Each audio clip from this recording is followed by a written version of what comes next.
Hi, today this is just a video on tips for assembling your Swytch electric bike conversion kit, which I've started on today. There's plenty of videos out there on going through the full assembly process, and actually the manual from Swytch is very good, all in proper English company, with good colour photos and so on. But there's a few tricky points, and if you're not that confident on mechanical things, it's worth pointing out what the tricky points are and how to get over them.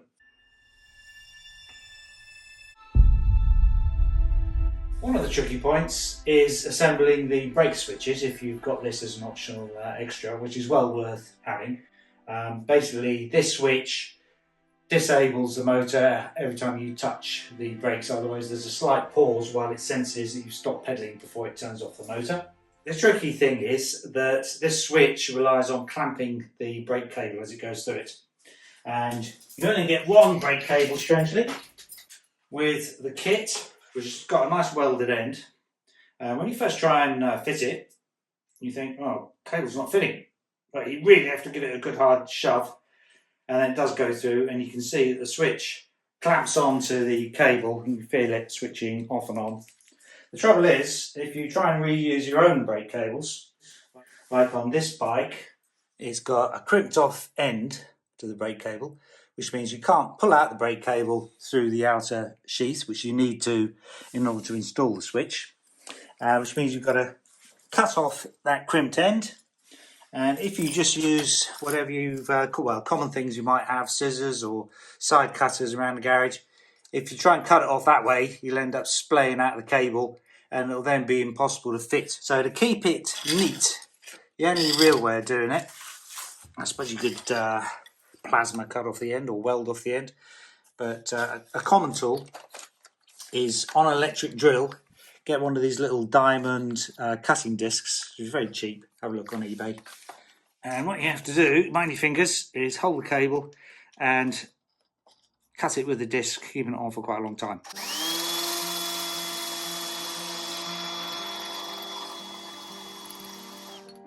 It will fray a little bit, but it'll be a lot better than cutting it with side cutters. If it frays too much, then you might have to cut it back a little bit more, which mine has done already.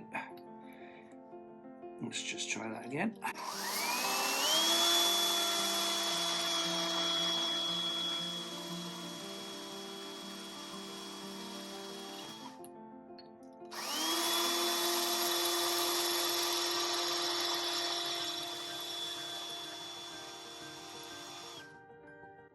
Only one little bit to do. There we go, it's broken off. So you can see now, if we perhaps zoom in. Yeah, so you can see now that's relatively neat cut on the end. That will then be capable of re-threading back into the sheath of your cable, and hopefully you'll be able to push it through your brake sensing switch. The other tip is get yourself one of these hex-ended tools with multiple sizes on it, which you will need, for instance, to undo your brake cable. So I've done the rear one already, and that was successful getting the old cable fed through. So I suppose if you only mess up one of the cables, then you can use the spare cable that came with the kit. Actually, we don't need to unscrew that, so let's just put that back in. On this end of the brake cable, you have to pull the handle and then push out, see there, that little piece of metal out of its holder, which hopefully you should be able to do. There we go. And then you can pull out the cable, like so, and come a little bit frayed at the end. We'll just wind that back again. Hopefully that'll be okay to go through. And refit the brake adjuster with all the adjustment taken out, so allow for cable stretching later. And then you've got this cable guide piece that goes in, and then the switch which points that way. And what we have to do is basically feed our cable back in again. Let's probably easier if you have a look down the end of it and maybe do one at a time. Let's do that one first and then try and get it through the switch. So this does require quite a shove to get through the switch, and this is where, if it's going to fray, this is where it's going to go wrong. Let's put out some slack and then try and get it as central as possible. And unfortunately, at the end, we just have to give it a bit of a shove.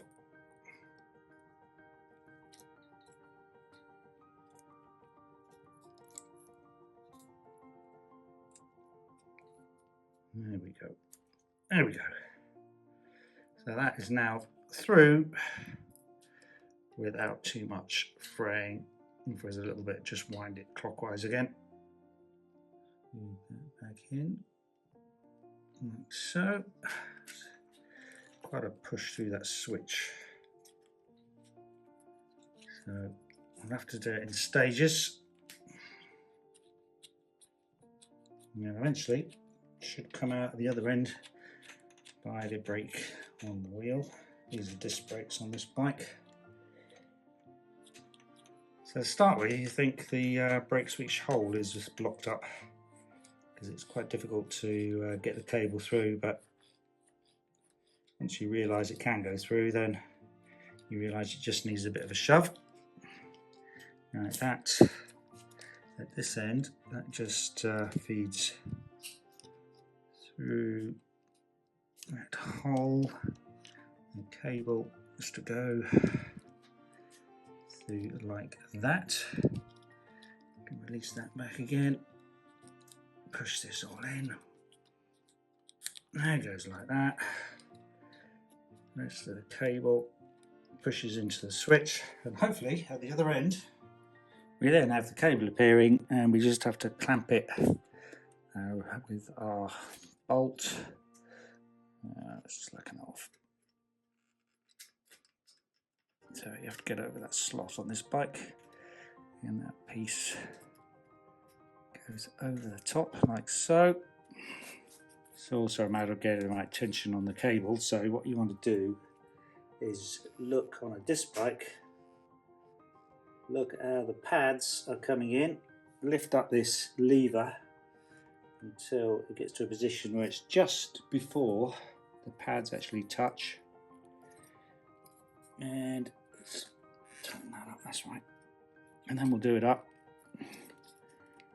and then hopefully there'll be a minimal amount of slack. That's it. And then just check the brake that you haven't got too much slack on it. You can do a little bit, fine bit of adjustment with the normal brake cable adjusters. Some people seem to struggle a little bit with the pedal sensors, the little magnetic ring that goes around and the sensor. It was only a little bit confusing. We had two different sizes of these plastic bits, that are the pieces that are basically the central piece that goes around the shaft, and they supply different sizes for bikes that have different gap amounts between the pedal and the frame. I had between 2 and 4 mil, so I had to use, it says, the thinner inner plastic piece. Looking at them, couldn't really tell much of a difference, but after a couple of minutes I realised that on the thinner piece it's actually just the inside bit. See that slight crease there? Just the inside bit that goes thinner. The outside bit is the same thickness as these, so I didn't spot that to start with. If you've got even less gap than 2 mil, then you have to either trim it back or just rely on this going round the pedal part. While we're here, don't forget to remove the tape from the double-sided adhesive that's on the sensor, which I did to start with. Had to cut off my cable ties, mount it again. Most of it is quite straightforward. Any other tricky bits? Fitting the optional throttle is going to be a little bit tricky, mainly just the difficulty of getting off the rubber handle, and also the fact that I've got these twist grips which take up a lot of space. I don't really want to cut this handle down anymore. What they recommend is fitting the throttle in this sort of position and cutting down the rubber so that it still fits. But as you can see, you have a very short amount of space left to actually put your hand in that case. So instead, what I've done is loosened off this bolt here with a hex key, loosened off this tiny little hex key underneath on the twist grip. The whole lot can then shift over a bit. The main thing that's tricky is how do you get off these rubber handles. Somebody on the internet has recommended an airline in there and blowing it out. That didn't work on mine because the rubber's got a hole in it and the edge is shot through the tube, came out the other side, probably other gaps. I found on these handles you can, I believe, just roll them off. So use your thumbs, push it all the way around, and I think we should be able to get that off. Let's see how far we can get. Nearly there. There we go.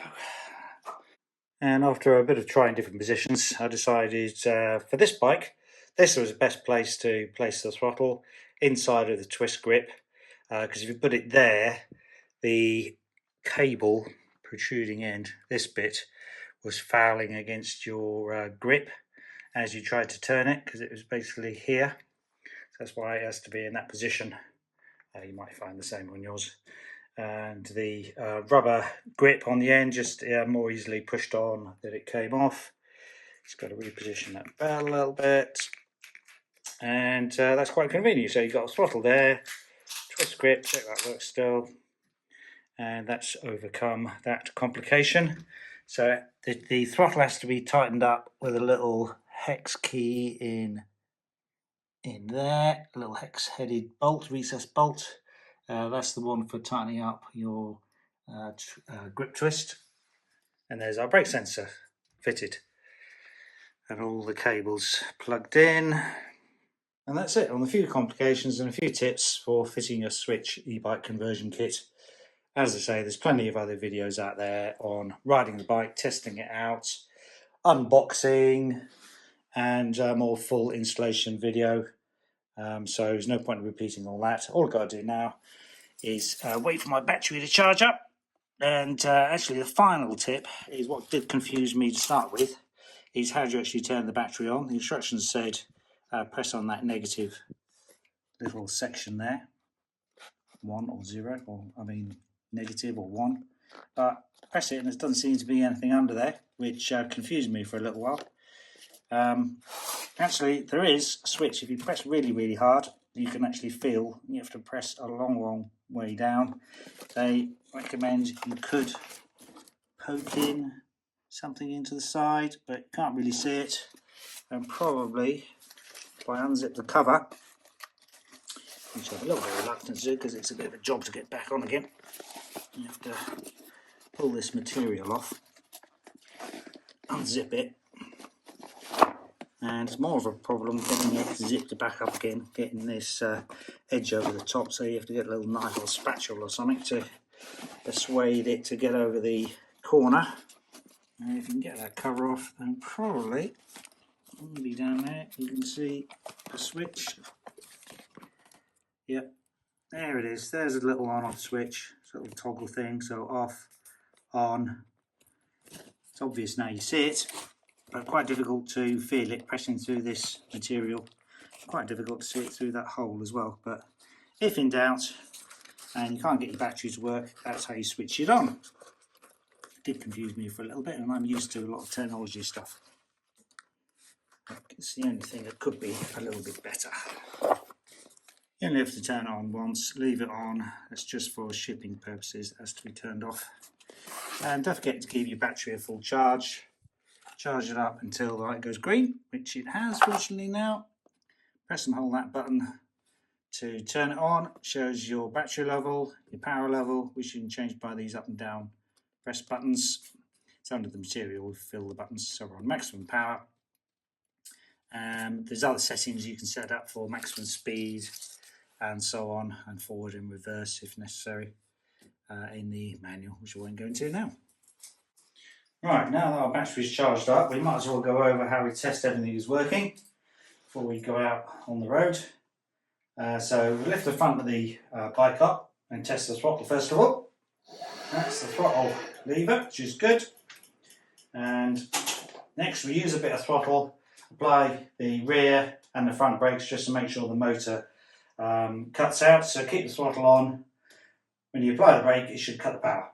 Throttle, left brake, cuts power, good. That's the rear brake.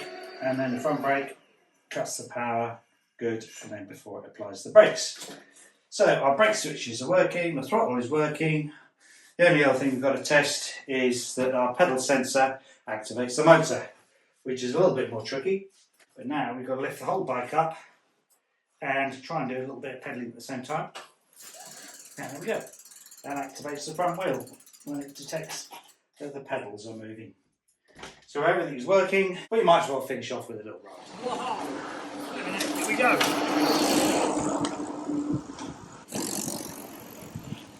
This is surprisingly powerful. As soon as you start pedaling, it cuts in with loads of power. A little bit too much really, so what I'm going to do is turn down the power level, turn to about half, try again. I've gone to the lowest power level and it's still perfectly powerful enough, but just a little bit easier to control in corners and slow speed, and obviously give you more range. So actually I'm quite impressed with the bike. And one last thing, final thing, the great thing about this particular e-bike conversion is it's dead easy to convert it back to a normal bike, and to store away the expensive part, just press that button, pull off the battery pack, fairly light, take it away, go into a pub or something, take it in the pub with you, or put it in the house. And then we're back to just being a normal bike with no really expensive or easily removable parts.